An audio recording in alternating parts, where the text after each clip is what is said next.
How to unsuspend TikTok account.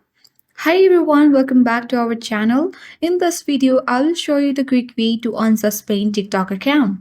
Do watch the video till the end and don't forget to subscribe our channel for more tech and tips videos. First of all, launch TikTok app on your device. Now tap on the profile icon at bottom right corner of the screen. Tap three-line icon at top right corner of the screen. Here, select Settings and Privacy. On the Settings and Privacy page, select the option of Report a Problem at bottom of the screen. So on this page, you need to simply select the icon at top right corner of the screen which is next to Facing a Problem. And here are the list of your support tickets. Simply you can tap on Open button at top right corner of the screen and tap on Open again at top right corner of the screen.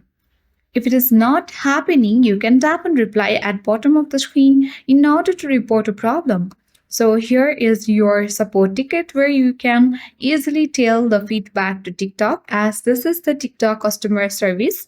Here you can easily describe in detail that you want to unsuspend your TikTok account, and if you have any photos, then you can simply tap on the gallery icon or photo or video icon and add it. After that, tap on Submit to submit your support tickets. After 24 or 48 hours, you will have the solution to fix the issues of unsuspended TikTok accounts. So I hope this video worked. Thank you for watching.